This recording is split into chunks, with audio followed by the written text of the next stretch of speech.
अगले वक्ता के रूप में आदरणीय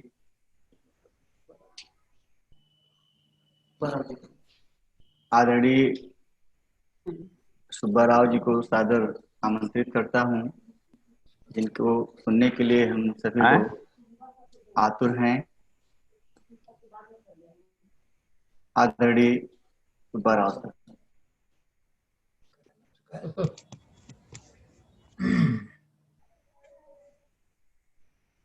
सबको नमस्कार। राष्ट्रीय के 50वें वर्षगांठ पर आज आप सबको बहुत बहुत शुभकामनाएं।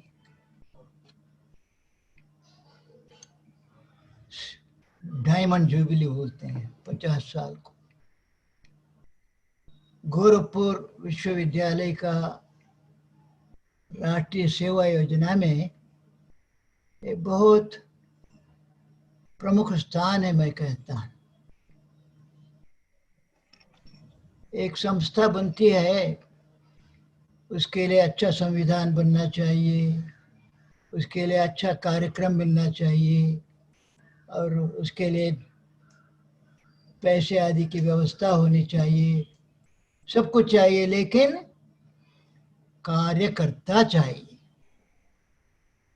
अच्छे कार्यकर्ता हो तो फिर वो दूसरे सारी चीजें बैठ जाते अपने अपने स्थान पर। शुरू में गोरखपुर विश्वविद्यालय के राष्ट्रीय सेवा योजना में एक ऐसे बढ़िया आयोजक मिल गए, डॉक्टर शैलनाथ चतुर्वेदी नाम के। बहुत ही एक उन्नत किस्म के एक टीचर थे वो, और उनके साथ बहुत अच्छे लोग भी जुड़ गए। आज मुझे याद करता हूं मैं डॉक्टर हरिनारायण लाल, डॉक्टर ओपी राय, डॉक्टर सीबी सिंह, डॉक्टर हमारे श्रीवास्तव, प्रताप जी बस्ती के, और वहाँ के अच्छे कार्यकर्ता मिले। हाँ, पांडे जी तो कार्यकर्ताओं से बना। तो शुरू का राष्ट्रीय सेवा योजना गोरखपुर का एक आदर्श बना था। ऐसे एक ही आदर्श मैं नहीं कहता हूँ, लेकिन गोरखपुर का राष्ट्रीय सेवा योजना एक आदर्श बन गया था। अब ये इसको क्या बोलते हैं, ये इंटरनेट का मामला है, वेबिनार। आप सब मेरे सामने होते, सबसे पहले मैं कहता मेरे साथ गाना गाओ। कि अभी मेरी भांजी याद दिला रही थी मुझे, कभी मैंने कहा था एक बहुत बुद्धिमान यूरोप का बोला था एक बार, tell me the song that dances on the lips of the youth of any country, I will tell you what kind of a country it is. किसी देश के नौजवानों के होठों पर कौन सा गाना नाचता है बोलो, मैं बोल दूंगा कि वो कैसा देश है। कोई जमाने में हमारे देश के नौजवानों के होठों पर गाना नाचता था।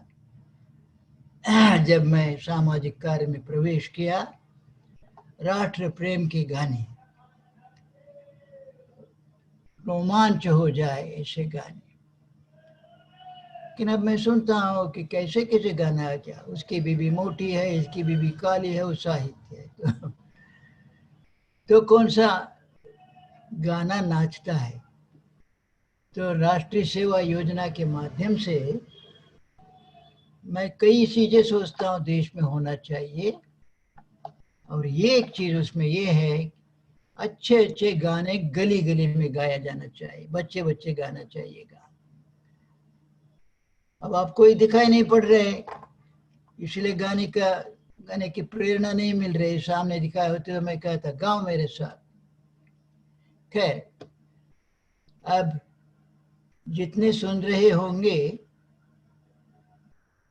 शायद सभी आजादी के बाद के जन्मे होंगे, यानी जिनके ऊपर 72 साल से ऊपर है वो सब आजादी से पहले पैदा हुए थे, लेकिन 72 साल के कम है वो सब तो आजादी के देश में जन्मे। मैं जन्मा था 1929 में, आजादी की लड़ाई में भाग लेने का मौका मिला था। स्वप्न देख रहे थे हम लोग, भारत आजाद हो जाएगा, आजाद हो जाएगा, क्योंकि उससे पहले तो मुझे सजा हुई थी मेरे हाई स्कूल में, क्योंकि मैं सारे स्कूल के 2000 लड़कों का स्कूल था। सुबह स्कूल शुरू होने से पहले वंदे मातरम जनगण मन सिखाता था, सारा मिलके गाते थे। हमारे हेडमास्टर ने बुलाया एक दिन, तुमको स्कूल से निकाल देगी, क्या धंधा कर रहे हो? क्या धंधा कर रहा? ये वंदे मातरम जनगण मन सिखाते हो। वंदे मातरम जनगण मन सिखाना अपराध था, और क्या क्या अपराध था तो बोलो नहीं क्या बात। और बल्कि उसी अपराध के लिए मुझे पुलिस पकड़ के ले गए थे 9 अगस्त 1942 को, जो क्विट इंडिया डे था। पुलिस मुझे पकड़ ले गए वंदे मातरम और भारत माता की जय बोलने के लिए। ऐसा देश था हमारा, अंग्रेजों की हुकूमत थी और प्रतीक्षा कर रहे थे कब होगा आजादी, कब होगी आजादी भारत की। आ गई तारीख 15 अगस्त 1947 और रात को 12 बजे आ गई हमारी आजादी।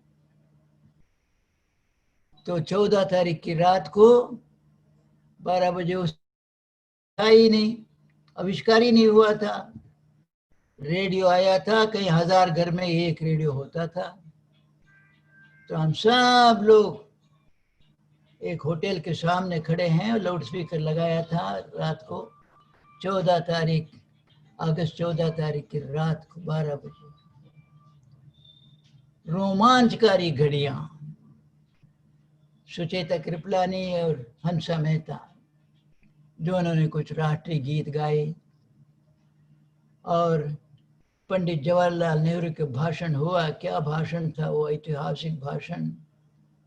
जब दुनिया सो रही है, भारत माता एक नया युग में प्रवेश कर रही है, आदि आदि आदि।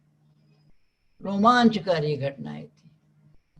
रोमांचकारी घटना थी राष्ट्रपति भवन, उसको बोलते थे वाइस रीगल लॉज, वाइसराय रहते थे। उसके ऊपर पहरता था अंग्रेजों का यूनियन जैक झंडा। रात को 12 बजे वो झंडा नीचे उतरा, तिरंगा झंडा ऊपर चला गया। क्या रोमांचकारी घड़ी थी वो कि हमारा झंडा फहर गया पार्लियामेंट हाउस में, और सारे देश भर के राजभवनों में सब जगह तिरंगा झंडा, तिरंगा झंडा। और पंडित जवाहरलाल नेहरू प्रधानमंत्री, सरदार वल्लभ भाई पटेल उप प्रधानमंत्री, और सब जगह भारत के लोग आ गए। सेना के कमांडर हो गए जनरल कार्यप्पा, क्या व्यक्तित्व था वो। नहीं तो अंग्रेजी होता था, कमांडर तो हमेशा अंग्रेज, और गवर्नर जनरल अंग्रेज, सब अंग्रेजी होता था। डिस्ट्रिक्ट कलेक्टर तक अंग्रेज होता था, पुलिस सुपरिटेंडेंट सब अंग्रेज होता था। अब रातों रात कितने सारे परिवर्तन हो गए। तो राष्ट्रीय सेवा योजना का क्या इससे लेना देना है, जो कि बहुत बाद में आया। लेना देना ये बात है, झंडा बदला बहुत अच्छा, अधिकारी बदले बहुत अच्छा, पर ये एक बात होनी थी। उस वक्त तो 30 करोड़ की आबादी भारत में, एक एक भारतीय पुरुष और स्त्री एक एक के दिमाग में एक बात आनी थी। कल रात 14 तारीख अगस्त 1947 के 14 तारीख की रात, अगस्त 14 की रात 12 बजे तक मैं अंग्रेजों की प्रजा था। प्रजा मतलब हुक्म लो वहां से, सलाम करो उसको, और सब कुछ ऐसे करो जो उससे खुशामद हो। लेकिन 12 जैसे बज गया, मैं स्वतंत्र भारत का अथवा स्वतंत्र भारत की नागरिक बन गया हूं, तो बन गई हूं। क्या मतलब है ना स्वतंत्र भारत के नागरिक बनने का? स्वतंत्र भारत का नागरिक बनना माने वो झूठ नहीं बोलेगा। स्वतंत्र भारत का नागरिक बेईमानी नहीं करेगा, रिश्वत नहीं खाएगा। स्वतंत्र भारत का नागरिक दूसरे भारतीय नागरिक को हर्ज नहीं करेगा। ऐसे कोई बात नहीं करेगा जिससे देश का नाम गिरे। कहाँ है वो स्वतंत्र भारत का नागरिक? राष्ट्रीय सेवा योजना सोचता है मैं बनाऊंगा ऐसे स्वतंत्र भारत का अथवा स्वतंत्र भारत के नागरिकों को। तो जितने लोग राष्ट्रीय सेवा योजना के हैं वो एक एक भी सोचिए। स्वतंत्र भारत में अभी झूठ बोलने वाले हो गए, बेईमानी बहुत हो गए। अरबों अरबों रुपए, करोड़ों नहीं, अरबों रुपए खा जाता है और भाग जाता है, लंदन चला जाता है, सिंगापुर चला जाता है, मैं और आप सब बदनाम होते हैं। तो ये सोचो, राष्ट्रीय सेवा योजना में मैं आ गया हूं अथवा आ गई हूं, मैं इस भारत को बदलूंगा और शुरू होगा बदलने का। बदलने का शुरू होगा हमारे नौजवानों के मन, क्योंकि मन हमारा स्वच्छ बने रहे तो मैं चरित्रवान बनूंगा। बहुत बहुत जरूरी। पढ़ते तो हम सब कुछ है, इतिहास पढ़ते हैं, भूगोल पढ़ते हैं, गणित पढ़ते हैं, केमिस्ट्री, मैथ, सारे के सारे हम पढ़ते हैं। लेकिन उसके साथ साथ चारित्र शिक्षण होना बहुत जरूरी है। तो एनएसएस सोचता है हम चारित्र शिक्षण देंगे। और कहाँ से देंगे चारित्र शिक्षण? चारित्र शिक्षण केमिस्ट्री तो पढ़ के आके बोल दिया तो हो गया केमिस्ट्री का पढ़ाई, लेकिन चारित्र शिक्षण किताब में पढ़ के पढ़ा देने से होगा नहीं। स्वयं चरित्रवान होना बहुत जरूरी है। तो एनएसएस के कार्यकर्ता जो बनेगा, कोऑर्डिनेटर बनेंगे, प्रोग्राम ऑफिसर बनेंगे और डिस्ट्रिक्ट ऑफिसर, अलग अलग बनेंगे। सबको सोचना चाहिए, गंभीरता से सोचना चाहिए, मुझे भारत को चरित्रवान देश बनाना है। और वो चरित्रवान देश बनाना है, अच्छी सड़कें बनाओ, अच्छे एयरपोर्ट बनाओ, सब कुछ बनाओ, लेकिन अच्छे इंसान बनाओ, उसके लिए चारित्र की जरूरत है। और वो चारित्र बनेगा आदर्श से बनेगा। तो सब एनएसएस के कार्यकर्ता जितने हैं वो सब सोचना है मुझे चरित्रवान बने रहना है, क्योंकि वैसे भी बने रहना चाहिए हर एक को, लेकिन एनएसएस तो दूसरों को भी बनाना है, इसीलिए ऐसे आदर्श बनना बहुत जरूरी है। तो अब गोरखपुर विश्वविद्यालय शुरुआत रही, आज भी अच्छी रहे। मैं कुछ दिन से आज भी, क्योंकि अब अच्छे अच्छे लोग जुड़े हुए। हमारी डॉक्टर विनोद सोलंकी हैं, कितना उनको कमिटमेंट कितना है, सारा समय निकाल के नौजवानों को अच्छा बनाना उसी लिए करेंगे। और जो एनएसएस में आता है तो उनको ये स्काउट्स में एक कहावत है, स्काउट्स वाले इसको प्रचार करते हैं, वंस स्काउट ऑलवेज स्काउट। तो एनएसएस का एक नीति होनी चाहिए। एक बार एनएसएस आ गया वो हमेशा के लिए एनएसएस, मतलब स्पिरिट में रजिस्टर में होगा, वो अलग बात है, लेकिन अपने मन में वो एनएसएस की नीति रहेगी, एनएसएस का आदर्श बने रहेगा। वो क्या है? वो मुख्य रूप से जैसा मैंने कहा ईमानदारी हमारे देश में। देखिए हम लोग को 3-4 बातें, गांधी जी के दिए हुए 3-4 बातें, कैसे देश बनाऊंगा मैं, प्रयास करूंगा उसके लिए। एक, हिंसा मुक्त देश बनेगा, मेरे देश में हिंसा नहीं होनी चाहिए, और वो भी विशेषकर धार्मिक हिंसा हो जाते, मेरा धर्म तुम्हारा धर्म करके। अभी मैं बेंगलुरु में बैठा हूँ, यहाँ हो गया पिछले महीने झगड़ा, कुछ होता है उसको धार्मिक जोड़ देते हैं भावना। तो किसी भी तरह से हिंसा नहीं होनी चाहिए। 2, भूख मुक्त भारत होना चाहिए। अभी बहुत लोग भूखे हैं, और वो भी स्वावलंबी बहुत बोल रहे हैं आजकल तो हमारे देश में स्वावलंबन की बात। हर एक भारतीय को रोजगार मिलना चाहिए, उसके द्वारा भूख मुक्ति होनी चाहिए।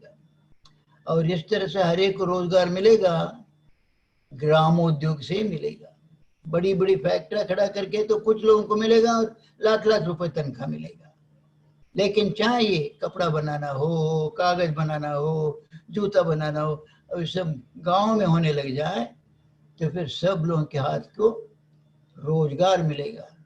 रोजगार मिलेगा ताकि भूख मिट जाए हमारे देश से। दूसरी बात याद रखिए, और तीसरी बात याद रखिए, खास करके नौजवान लोग, और इतना दर्द होता है आजकल, रोज अखबार में भरा हुआ है ड्रग्स ड्रग्स ड्रग्स ड्रग्स। जानते हैं ड्रग्स लेने से उम्र भी कम हो जाती है और दिमाग भी खराब हो जाता है, और पैसा भी लाखों लाखों रुपए चला जाता है, उसके बाद भी ड्रग लेने वाले हमारे देश में। हम नौजवानों को सोचना है, पहले हम लोग अपने आप को बनाएं, बीड़ी नहीं, सिगरेट नहीं, शराब नहीं, ड्रग नहीं। ये सारी चीजें महंगी चीजें हैं, और उसके बाद दिमाग खराब करने वाली है। तो कैसे लोग समझदार होते हैं? अब सिनेमा में बहुत लोग पहुंच गए ड्रग्स वाले, और जगह जगह है। और ये ड्रग्स जो बना के भेजता है वो खरबपति नहीं, उसके ऊपर क्या है मैं जानता नहीं शब्द, इतना पैसा कमाता है, क्योंकि वो तो ग्राम में बिकता है। एक एक ग्राम में इतना 1000 रुपए, 2000 रुपए, 10 रुपए, क्या क्या होता है, तो इतना महंगा होता है। उसके बाद लेकर फिर, और जानते भी है दिमाग खराब हो जाता है, जिंदगी खराब होती है, दिमाग क्या खराब होता है। तो इसीलिए हम नौजवानों को विशेष करके सोचना चाहिए, क्योंकि ये सारा शुरू होता है बहुत छोटे पैमाने में यार दोस्तों में शुरू हो जाता है। थोड़ा सिगरेट पी के देखो, शुरू शुरू में खराब लगता है, लेकिन आदत हो गई तो छूटता नहीं। तो इसीलिए अब सब सरकारों को सोचना चाहिए, शराब से पैसा मत कमाओ, शराब से मत कमाओ, क्योंकि शराब का पैसे से शिक्षा देंगे, वो शिक्षा अच्छी नहीं होती है। तो शराब, बीड़ी से लेकर, बीड़ी, सिगरेट, शराब, और आजकल का ये ड्रग्स जो आ गया है, उससे मुक्ति भारत को चाहिए। और चौथी बात, उतने महत्व की बात, भ्रष्टाचार मुक्त भारत होना चाहिएगा। ये भ्रष्टाचार, क्योंकि दुनिया में मैं जहाँ जाता हूँ, जापान गया, रशिया गया, अमेरिका गया, जर्मनी गया, सब जगह आदर होता है भारतीय लोग। क्यों? अरे गांधी के देश के लोग, भगवान बुद्ध के देश के लोग, अशोक, स्वामी विवेकानंद, सब नाम से हम लोगों को आदर मिलता है दुनिया में।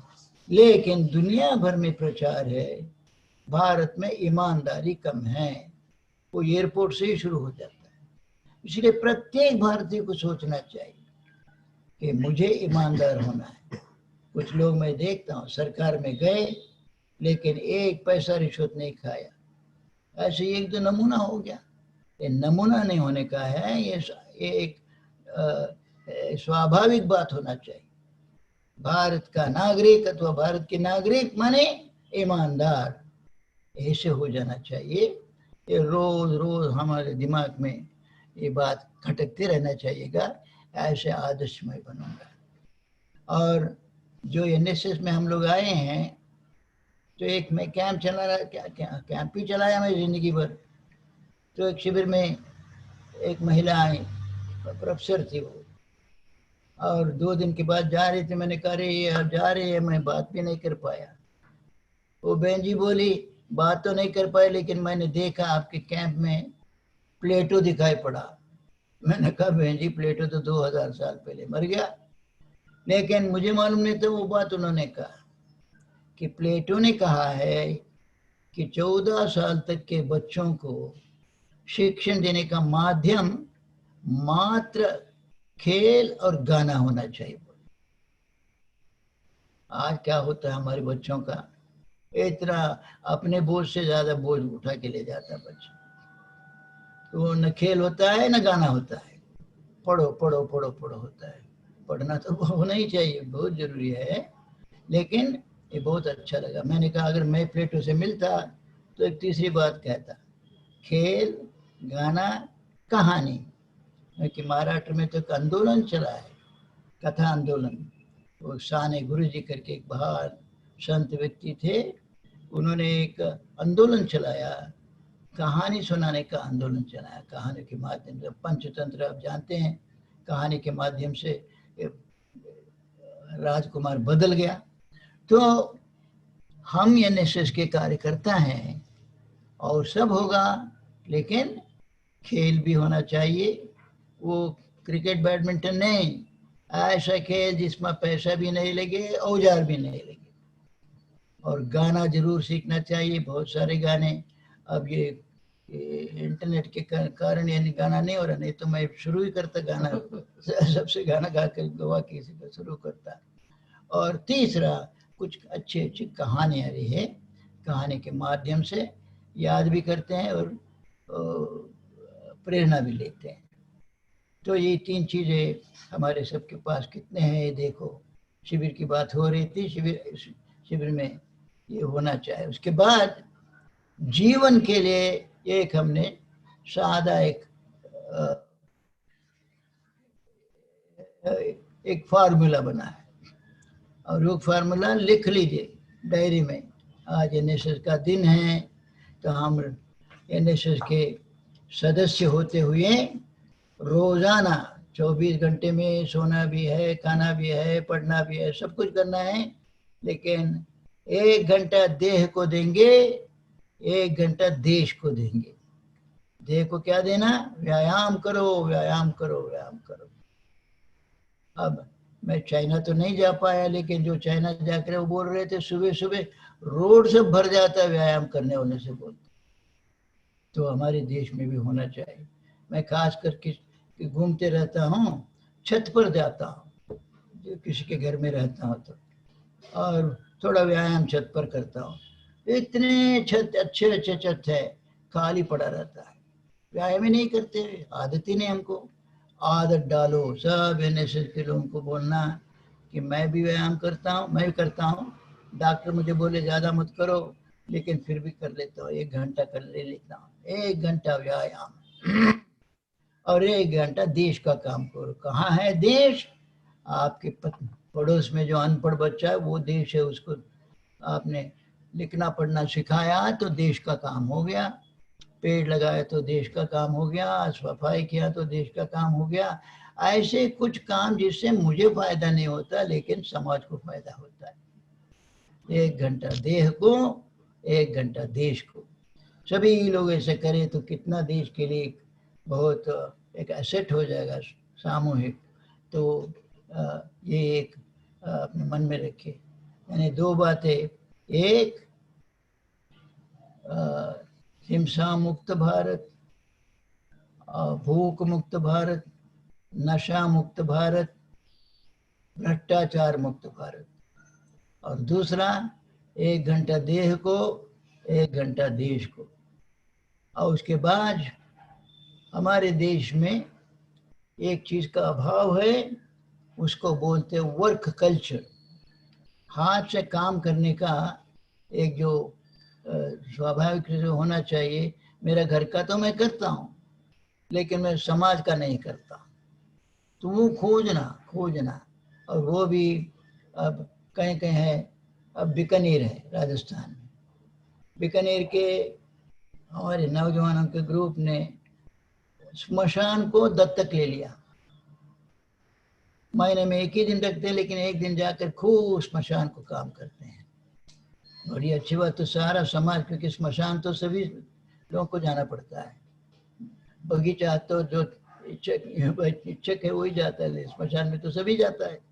तो इसीलिए सारा शहर में लोगों को एक आदर आ गया। वहाँ के जो यूथ ग्रुप हमारा है, ऐसे का अगर कोई जहाँ जहाँ भी हमारा ग्रुप है, मैं उनको 4 कार्यक्रम देता हूँ। देखिए एनएसएस के जहाँ ग्रुप्स है, क्योंकि एनएसएस का मतलब शिविर हो गया खत्म हो गया ऐसा नहीं। शिविर तो अच्छी बात है, लेकिन जहाँ भी हैं वहाँ एक एनएसएस का कोई अकेला नहीं रहने का है। एक एनएसएस का भाई, एनएसएस की बहन पहुंची माने उसके साथ एक 25, 30, 50 लोगों को जोड़ना चाहिए। और जुड़कर क्या करेंगे? वो सब सदस्य हो गए एनएसएस। क्या करेंगे? मैंने हमारे लोगों में तो रिवाज है, पहले शनिवार को बौद्धिक कार्यक्रम करेंगे, जिससे हमारा बौद्धिक विकास हो। कोई भी, अभी आ गया फार्मर्स बिल आया है, तो मुझे पूछ रहे क्या, तो इतना विरोध हो रहा है कहीं से, और सरकार बोलती है कि सारा फार्मर से बहुत फायदा उठाएंगे। अब कहीं देखो तो फार्मर सारा वो किसानी आंदोलन कर रहा है। ये क्या चाहे, क्या बोलता है?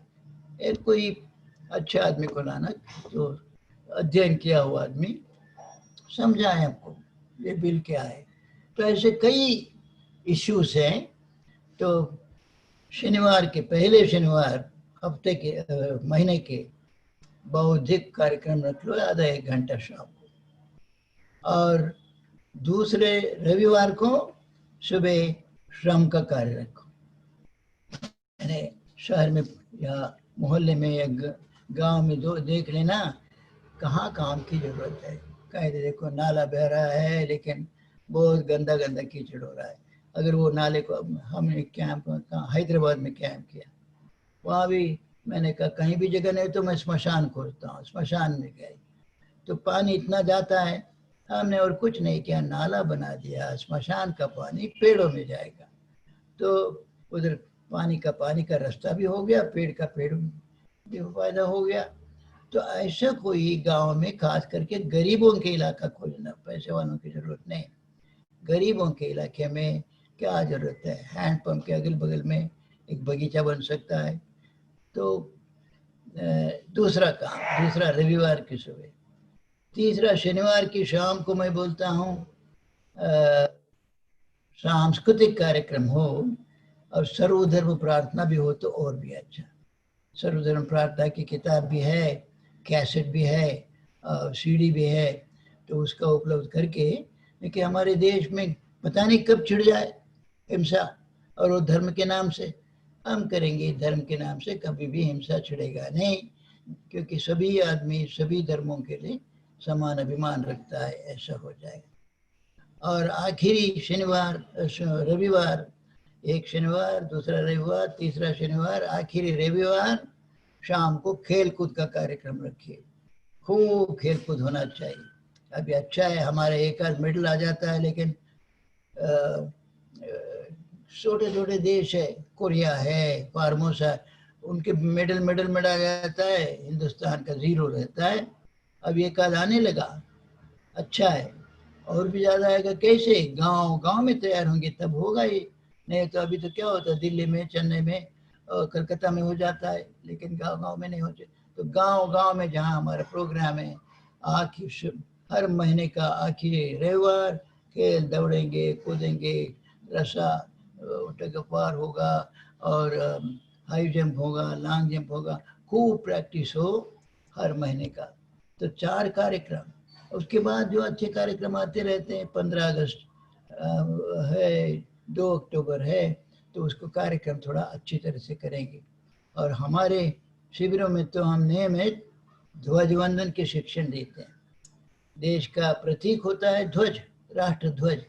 तो राष्ट्र ध्वज को बांधना कैसे और विधि कैसे, शुरुआत में क्या करना और उसका क्षेत्र कैसे बनेगा, इसका ट्रेनिंग हम देते हैं। तो ध्वज वंदन का ट्रेनिंग हो हमारे सब जगह, और खेल कूद का भी हो, फिर गाने का भी हो, तो अच्छा होगा।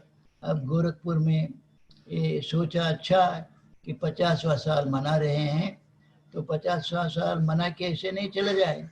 50वां साल के बाद जितने भी हैं वो सभी लोग सोचे, एनएसएस के सदस्य और लोगों को भी जोड़िए। अपने अपने क्षेत्र में हर हफ्ता एक कार्यक्रम होगा, ये होगा। नहीं तो बहुत जगह रजिस्टर बन जाएगा, सदस्य बन जाते, कार्यक्रम नहीं हो तो फिर क्या फायदा है सब लिखने से। कार्यक्रम होना जरूरी है, उस माध्यम से देश अच्छा बनेगा। अब सारे वैसे कार्यक्रम के लिए, फिजिकल कार्यक्रम के लिए तो बहुत सारा बन रहा है, रोड अच्छा होने के लिए और पैसा लो, रेलगाड़ी और हवाई जहाज, ये सब तो हो रहा है।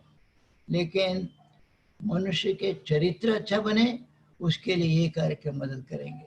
तो मैंने शुरू वही किया था, जब मुझे पुलिस लाकअप से छोड़ा, फिर मैंने नौजवानों को बुलाया।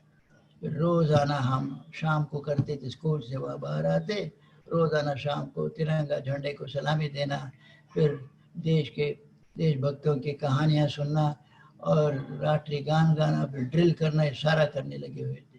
तो जब मैं एनएसएस के, नाम तो एनएसएस नहीं था मेरे मन में, नौजवानों को, कॉलेज जाने वाले नौजवानों को, स्कूल जाने वाले नौजवानों को सेवा के गुंजाइश होनी चाहिए करके, तो वो बोले, मैंने मंत्री जी तो हमारा एनसीसी तो है और क्या जरूरत है। मैंने कहा एनसीसी तो बहुत अच्छा काम करता है, लेकिन एनसीसी के सिद्धांत है drill is a shortcut to discipline. अनुशासन चाहिए, अनुशासन के लिए रास्ता क्या है, ड्रिल। देखते हैं मिलिट्री में, देखते हैं गांव से आता है, पढ़ा लिखा नहीं है, लेकिन वो ड्रिल करने लगता है तो स्मार्ट बन जाता है।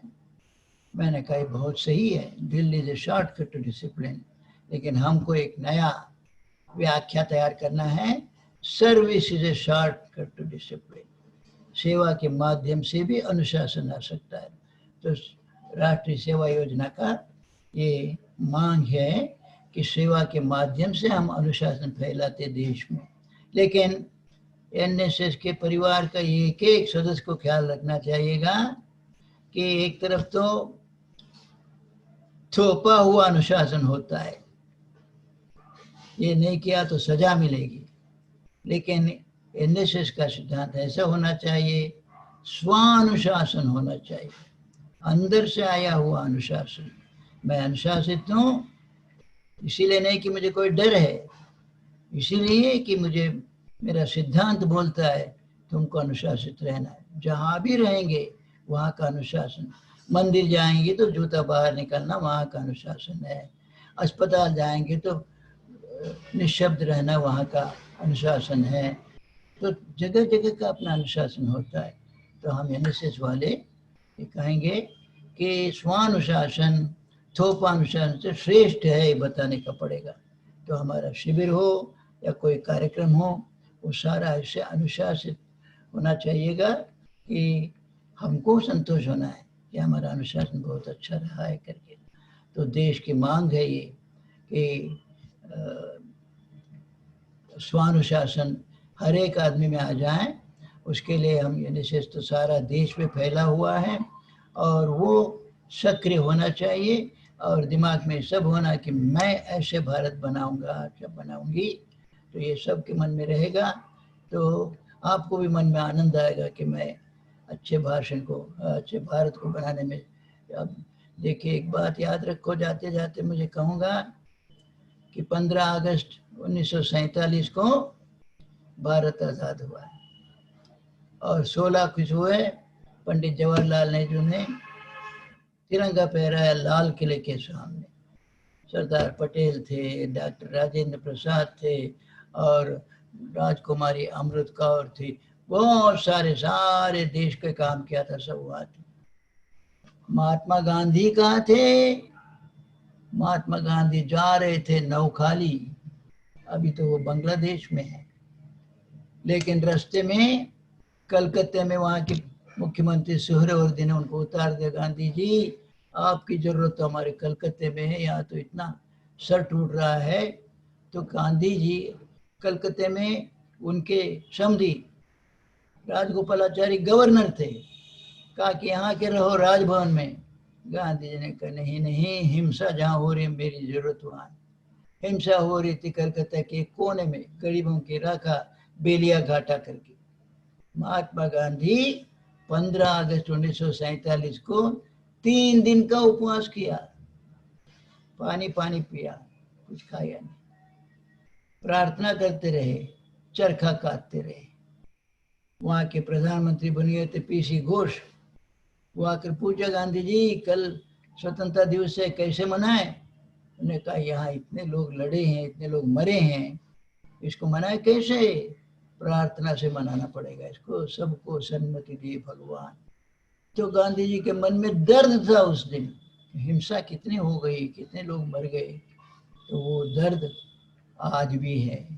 इसीलिए स्वतंत्रता दिवस तो हुआ, लेकिन असली स्वतंत्र आना चाहिए, वो तब होगा जब हिंदुस्तान का प्रत्येक व्यक्ति, पुरुष और महिला सोचेंगे मैं अभिमान रहे आपको, इसी की कमी है। क्या अभिमान? मैं भारत का अथवा भारत के नागरिक हूं।